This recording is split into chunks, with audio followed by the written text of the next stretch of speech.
It's May of 2026, a busy time of year. Our president packed up his bags and said, I'm out of here. He boarded up his big blue plane, the engine started roaring. Destination Beijing, China. Wall Street wasn't scoring, the trade war had been dragging on. The Middle East was tense, the Strait of Hormuz was causing problems. Nothing making sense, the shipping lanes were complicated. Oil was running slow, so someone said, go talk to Xi. He's the one to know. The plane touched down in Beijing with a grand and royal flair. Children waving little flags. Honor guard stood there, the cameras caught the pageantry. The red carpet rolled long. The welcoming committee played a very cheerful song. He said, what a magnificent reception, truly world-class stuff. He called Xi Jinping great, so many times he lost his calm. The Temple of Heaven tour was lovely, banquet going strong, but everyone was watching close to see where this was going along. Oh, he flew across the ocean with a very long list. Checked it once and checked it twice, but something had been missed. The deals looked good in photographs, the smiles looked very wide, but the thing he came to ask for, well, that stayed stuck inside. That stayed stuck inside.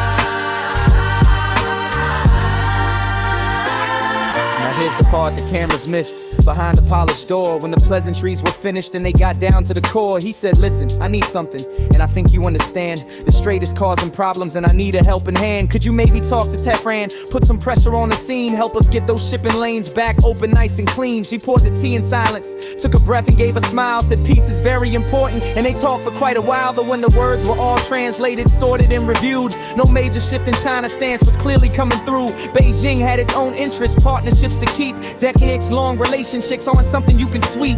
China buys the oil, the trade routes run both ways. Strategic partnerships get built across 1,000 days. So vague support for ending war was really all that came. No turning China against Tehran, the board stayed just the same. Oh, he flew across the ocean with a very long list. Checked it once and checked it twice, but something had been missed. The deals look good in photographs, the smiles look very wide, but the thing he came to ask for, well, that stayed stuck inside.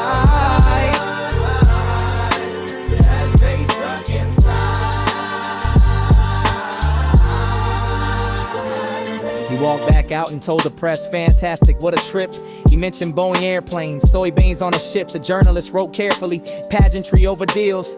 Analysts were reading through the fine print of the spills. Taiwan got firm pushback, tech talk stayed unclear. The Hormuz situation, well, that issue didn't clear. The world was watching carefully from every hemisphere, netting what was promised versus what actually appeared. Because the world is shipping now, the maps are being redrawn. Old plays from old playbooks don't always carry on. When pressure doesn't work the way that pressure used to do, you board a plane to Beijing and you see what you can do. Multipolar they call it now, more players in the game. What used to be a solo sport has never been the same.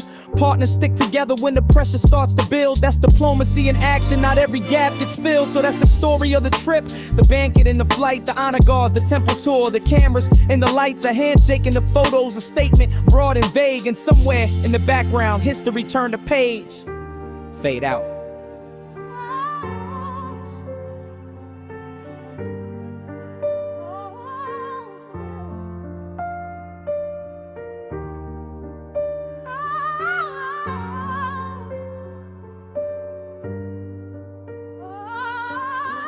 A wonderful day to say a very good thank you to everyone that has been active on my page, subscribing to my channel, liking and commenting.